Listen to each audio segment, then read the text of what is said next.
ನಿಮ್ಮ ಸಖಿ ಲಕ್ಷ್ಮಿ ಆನಂದ್ ಚಾನಲ್ಗೆ ಸ್ವಾಗತ.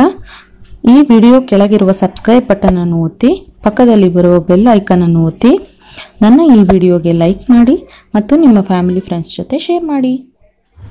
Hi friends, good evening. ಏನು ಮಾಡ್ತಾ ಇದ್ದೀರಾ ಎಲ್ಲರೂ? ಆಯ್ತಾ ಕಾಫಿ? ಸೊ ನಾನು ಅಕ್ಕನ ಮನೆಯಿಂದ ವಾಪಸ್ ಬಂದಿದ್ದೀನಿ. ಸೊ ಅವ್ರ ಮನೆಯಲ್ಲಿ ಬರೋದಕ್ಕಿಂತ ಮುಂಚೆ ಫ್ರೈಡ್ ರೈಸ್ ಮಾಡಿದ್ವಿ. ಅದನ್ನು ಇವಾಗ ನಿಮಗೆ ತೋರಿಸ್ಬೇಕು ಅನ್ನೋ ಆಸೆ. ಸೊ ಫಸ್ಟ್ ಆ ವಿಡಿಯೋ ನೋಡೋಣ, ಆಮೇಲೆ ಮಾತಾಡೋಣ. Okay, let's get started. ಮೊದಲಿಗೆ ಬಾಣಲಿ ಇಡ್ತಾ ಇದ್ದೀನಿ, ಅದಕ್ಕೆ ಸ್ವಲ್ಪ ಎಣ್ಣೆ ಹಾಕ್ತಾ ಇದ್ದೀನಿ. ನಮ್ಮ ಅಕ್ಕ ಇಲ್ಲಿ ಪಾಮ್ ಆಯಿಲ್ ಯೂಸ್ ಮಾಡ್ತಾಳೆ, ಹಾಗಾಗಿ ಅದು ಸ್ವಲ್ಪ ತುಪ್ಪ ಥರ ಕಾಣಿಸ್ತಾ ಇದೆ. ಆದರೆ ಅದು ಎಣ್ಣೆ, ಅದು ಸ್ವಲ್ಪ ಕಾಯಲಿ. ಸ್ವಲ್ಪ ಕಾದ ನಂತರ ಅದಕ್ಕೆ ನಾನು ಹೆಚ್ಚಿಟ್ಟಿರೋ ಬೆಳ್ಳುಳ್ಳಿ ಮತ್ತು ಮೆಣಸಿನ್ಕಾಯನ್ನು ಹಾಕ್ತಾಯಿದ್ದೀನಿ. ಚೆನ್ನಾಗಿ ಬಾಡಿಸ್ಬೇಕು ಎರಡನ್ನೂ. ಸ್ವಲ್ಪ ಅದು ಚೆನ್ನಾಗಿ ಫ್ರೈ ಆದಮೇಲೆ ಈಗ ನೀವು ಶುಂಠಿ ಇಷ್ಟ ಇರೋರು ಶುಂಠಿ ಸಹ ಹಾಕ್ಬೋದು, ಬಟ್ ನನಗೆ ಶುಂಠಿ ಇದರಲ್ಲಿ ಇಷ್ಟ ಆಗಲ್ಲ, ಸೊ ಹಾಗಾಗಿ ಹಾಕ್ತಾಯಿಲ್ಲ ನಾನು. ಸೊ ಇವಾಗ ನೀವು ಈರುಳ್ಳಿ ಹಾಕ್ತಾಯಿದ್ದೀನಿ. ನಾನು ಸಣ್ಣಕ್ಕೆ ಈರುಳ್ಳಿನ ಹೆಚ್ಚಿಟ್ಟಿದ್ದೆ, ಸೊ ಅದನ್ನು ಹಾಕಿ ಅದರ ಮೇಲೆ ಸ್ವಲ್ಪ ಉಪ್ಪನ್ನು ಹಾಕಿ ಈರುಳ್ಳಿಗೆ ಬೇಕಾಗುವಷ್ಟು ಉಪ್ಪನ್ನು ಮಾತ್ರ ಹಾಕ್ತಾಯಿದ್ದೀನಿ. ಏಕೆಂದರೆ ಉಪ್ಪು ಒಂದು ಸಲ ಜಾಸ್ತಿ ಆಗಿಬಿಟ್ರೆ ಮತ್ತೆ ಸರಿ ಮಾಡೋದು ಕಷ್ಟ ಆಗುತ್ತೆ. ಸೊ ಈರುಳ್ಳಿ ಬೇಯೋಷ್ಟು ಮಾತ್ರ ಉಪ್ಪು ಹಾಕ್ತಾಯಿದ್ದೀನಿ. ಉಪ್ಪು ಹಾಕಿ ಚೆನ್ನಾಗಿ ಅದನ್ನು ಫ್ರೈ ಮಾಡಬೇಕು. ಇಲ್ಲಿ ನಾನು ಫ್ಲೇಮನ್ನು ಹೈಯಲ್ಲಿ ಇಟ್ಟಿದ್ದೀನಿ. ಸ್ಟಾರ್ಟಿಂಗಿಂದ ಎಂಡ್ವರೆಗೂ, ಅಂದರೆ ಅನ್ನ ಸೇರಿಸೋವರೆಗೂ ಸಹ ಹೈ ಫ್ಲೇಮಲ್ಲೇ ಇರಬೇಕು, ಅದನ್ನು ಕಮ್ಮಿ ಮಾಡಬೇಡಿ. ಈಗ ಈರುಳ್ಳಿ ಬಾಡಿಸಿದ್ದಾಗಿದೆ. ಅದರ ಜೊತೆ ಈಗ ಕ್ಯಾರೆಟು ಮತ್ತು ಬಟಾಣಿ, ಬೀನ್ಸು ಮೂರನ್ನು ಹಾಕ್ತಾಯಿದ್ದೀನಿ. ಅನ್ನನ ಸೇರಿಸುವಾಗ ಮಾತ್ರ ಫ್ಲೇಮನ್ನು ಆಫ್ ಮಾಡಿ ಅನ್ನ ಸೇರಿಸಬೇಕು.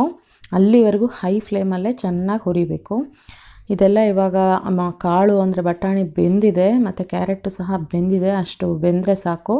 ಮಿಕ್ಕಿದ್ದೆಲ್ಲ ಕ್ರಿಸ್ಪ್ ಆದರೆ ಸಾಕು, ಪೂರ್ತಿ ಬೇಯೋ ಅವಶ್ಯಕತೆ ಇರಲ್ಲ. ಸೊ ಇವಾಗ ಇದಕ್ಕೆ ಕೋಸು ಮತ್ತು ದಪ್ಪ ಮೆಣಸಿನ್ಕಾಯಿನ ಉದ್ದುದ್ದ ಹೆಚ್ಚಿಟ್ಕೊಂಡಿರೋದನ್ನು ಹಾಕ್ತಾಯಿದ್ದೀನಿ. ಸೊ ಅದನ್ನು ಸಹ ಚೆನ್ನಾಗಿ ಬಾಡಿಸ್ಬೇಕು. ಇದು ಸಹ ಅಷ್ಟೇ, ಪೂರ್ತಿ ಬೇಯೋ ಅವಶ್ಯಕತೆ ಇಲ್ಲ, ಸ್ವಲ್ಪ ಕ್ರಿಸ್ಪ್ ಆದರೆ ಸಾಕು. ಸೊ ಕ್ರಿಸ್ಪ್ ಆಗೋವರೆಗೂ ಚೆನ್ನಾಗಿ ಬಾಡಿಸ್ಬೇಕು. ಇದಕ್ಕೆ ಸಹ ನಾನು ಇದಕ್ಕೆ ಬೇಕಾಗುವಷ್ಟು ಮಾತ್ರ ಉಪ್ಪು ಹಾಕ್ತಾಯಿದ್ದೀನಿ. ನಂತರ ಅನ್ನ ಹಾಕಿದ್ಮೇಲೆ ಅನ್ನಕ್ಕೆ ಬೇಕಾಗುವಷ್ಟು ಉಪ್ಪನ್ನು ನಂತರ ಹಾಕ್ಬೋದು ನಾವು. ಸೊ ಇದು ಸ್ವಲ್ಪ ಫ್ರೈ ಮಾಡೋಣ.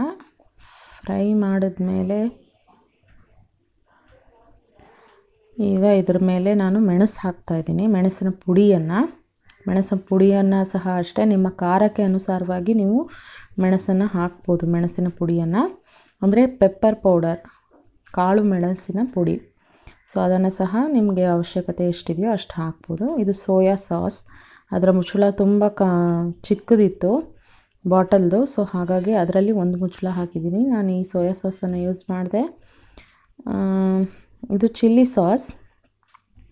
ಚಿಲ್ಲಿ ಸಾಸ್ ಮುಚ್ಚಳ ಸ್ವಲ್ಪ ದೊಡ್ಡದಿದೆ, ಸೊ 1-2 ಸ್ಪೂನ್ ಅಂತ ಹೇಳ್ಬೋದು. ನಾನು 2 ಮುಚ್ಚಳ ಹಾಕಿದ್ದೀನಿ. ಇದಕ್ಕೆ ಸ್ವಲ್ಪ ಖಾರ ಬರಲಿ ಅನ್ನೋದಕ್ಕೋಸ್ಕರ 2 ಚಮಚದಷ್ಟು ಚಿಲ್ಲಿ ಸಾಸನ್ನು ಹಾಕಿದ್ದೀನಿ. ಸೊ ಮತ್ತೆ ಎಲ್ಲ ಬೆರೆಸ್ಬೇಕು. ನೀವು ವಿನೆಗರ್ ಮತ್ತು ಅಜಿನೋಮೋಟೊ ಸಹ ಹಾಕ್ಕೋಬೋದು ಈ ಸ್ಟೇಜಿಗೆ. ನನಗೆ ಅದರ ಟೇಸ್ಟ್ ಮತ್ತು ಫ್ಲೇವರ್ ಅಷ್ಟು ಇಷ್ಟ ಆಗಲ್ಲ, ಸೊ ಹಾಗಾಗಿ ನಾನು ಯೂಸ್ ಮಾಡ್ತಾಯಿಲ್ಲ. ಸೊ ಈಗ ಬಾಡಿಸಿದ್ದಾಗಿದೆ. ಸೊ ಈಗ ಬಿಸಿ ಬಿಸಿ ಅನ್ನ ಹಾಕ್ತಾಯಿದ್ದೀನಿ. ಆ್ಯಕ್ಚುಲಿ ನಿಮಗೆ ಟೈಮ್ ಇದ್ದರೆ ನೀವು ಒಂದು ಬಟ್ಲಿಗೋ ಅಥವಾ ಪ್ಲೇಟಿಗೋ ಅನ್ನ ಸ್ವಲ್ಪ ತೆಗೆದಿಟ್ಟು ಅದನ್ನು ಸ್ವಲ್ಪ ಆರಿಸಿ ಸ್ವಲ್ಪ ಉದುರಾದ್ಮೇಲೆ ಹಾಕ್ಬೋದು, ಬಟ್ ನನಗಿಲ್ಲಿ ಟೈಮ್ ಇರಲಿಲ್ಲ, ಹಾಗಾಗಿ ಬಿಸಿ ಬಿಸಿ ಅನ್ನನ ಹಾಕಿ ಕಲಿಸ್ತಾ ಇದ್ದೀನಿ. ಸೊ ಇದರ ಜೊತೆ ಕೊತ್ತಂಬರಿ ಸಹ ಹಾಕ್ಬೋದು. ಹೆಚ್ಚಿಟ್ಟಿರೋ ಕೊತ್ತಂಬರಿಯನ್ನು ಈ ಸ್ಟೇಜಲ್ಲಿ ಹಾಕಿ ಉಪ್ಪು ಅಥವಾ ಖಾರ ಏನಾದರೂ ಬೇಕಿದ್ದರೆ ಹಾಕಿ ಕಲಿಸ್ಬೋದು. ಸೊ ಗ್ಯಾಸ್ ಮೇಲೆ ಇಟ್ಕೊಂಡು ಕಲಿಸೋದಕ್ಕೆ ಸರಿ ಹೋಗಲ್ಲ ಅನ್ನೋದಕ್ಕೋಸ್ಕರ ಕೆಳಗಡೆ ಇಟ್ಕೊಂಡು ಕಲಿಸೋದಕ್ಕೆ ಇಟ್ಕೋತಾ ಇದ್ದೀನಿ. ಸೊ ಚೆನ್ನಾಗಿ ಮಿಕ್ಸ್ ಮಾಡ್ತಾಯಿದ್ದೀನಿ ಅದನ್ನು. ಸೊ ಇದಕ್ಕೆ ನೀವು ಪನ್ನೀರ್ ಹಾಕಿದ್ರೆ ಪನ್ನೀರ್ ಫ್ರೈಡ್ ರೈಸ್ ಆಗುತ್ತೆ, ಅಥವಾ ನೀವು ಕಾರ್ನ್ ಹಾಕಿದ್ರೆ ಕಾರ್ನ್ ಫ್ರೈಡ್ ರೈಸ್ ಆಗುತ್ತೆ, ಅಥವಾ ನಿಮಗೆ ಬೇರೆ ಇನ್ಯಾವುದಾದ್ರೂ ವೆಜಿಟೇಬಲ್ಸ್ ಬೇಕಂದರೆ ಸಹ ನೀವು ಹಾಕ್ಕೋಬೋದು, ಚೆನ್ನಾಗಿರುತ್ತೆ. ಈ ರೆಸಿಪಿಯನ್ನು ಖಂಡಿತವಾಗ್ಲೂ ಎಲ್ಲರೂ ನಿಮ್ಮ ಮನೆಯಲ್ಲಿ ಟ್ರೈ ಮಾಡಿ ಫ್ರೆಂಡ್ಸ್. ಖಂಡಿತ ಇದು ತುಂಬ ಚೆನ್ನಾಗಿ ಬರುತ್ತೆ, ಬೇಗ ಆಗುತ್ತೆ ಸಹ. ತರಕಾರಿ ಎಲ್ಲ ಹೆಚ್ಚಿಟ್ಕೊಂಡು ಅದು ಸ್ವಲ್ಪ ಬೇಯೋದಕ್ಕೆ ಟೈಮ್ ಆಗುತ್ತೆ ಅನ್ನೋದು ಬಿಟ್ಟರೆ ಈಸಿಯಾಗಿ ಆಗೋಗುತ್ತೆ ಅನ್ನ ಒಂದಿದ್ರೆ. ಸೊ ಮಾಡಿ ನೋಡಿ ನೀವು. ಈಗ ಚೆನ್ನಾಗಿ ಮಿಕ್ಸ್ ಮಾಡ್ತಾಯಿದ್ದೀನಿ ನಾನು.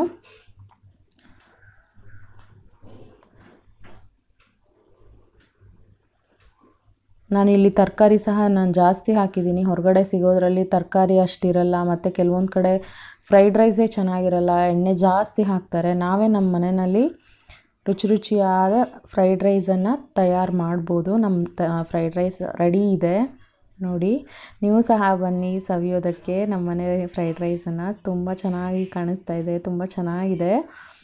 ನೀವು ಸಹ ಟ್ರೈ ಮಾಡಿ ಫ್ರೆಂಡ್ಸ್. ನನಗೆ ನಿಮ್ಮ ವ್ಯೂವನ್ನು ಹೇಳಿ ಹೇಗಿತ್ತು ಅಂತ ಹೇಳಿ. ಸೊ ಹೇಗಿತ್ತು ಫ್ರೆಂಡ್ಸ್ ಫ್ರೈಡ್ ರೈಸ್ ರೆಸಿಪಿ? ನೀವು ಸಹ ಮನೆಯಲ್ಲಿ ಮಾಡಿ ನೋಡಿ, ನಿಮಗೂ ಸಹ ಇಷ್ಟ ಆಗುತ್ತೆ. ಮಾಡಿ ತಿಂದು ನನಗೆ ಖಂಡಿತ ಅದ್ರ ಬಗ್ಗೆ ರಿವ್ಯೂ ನೀವು ಹೇಳಬೇಕು ಹೇಗಿತ್ತು ಆ ರೆಸಿಪಿ ಅಂತ. ಸೊ ನಾನು ಈ ವಿಡಿಯೋ ನಿಮ್ಗೆಲ್ರಿಗೂ ಇಷ್ಟ ಆಗಿದೆ ಅಂತ ಅಂದ್ಕೊಂಡಿದ್ದೀನಿ. ಮತ್ತೆ ನಾಳೆ ಸಿಗೋಣ ಹೊಸ ವಿಡಿಯೋ ಒಂದಿಗೆ. ಅಲ್ಲಿವರೆಗೂ ನಿಮ್ಮ ಸಖಿ ಲಕ್ಷ್ಮಿ ಆನಂದ್ ಕಡೆಯಿಂದ ವಿದಾಯ. ಬಾಯ್.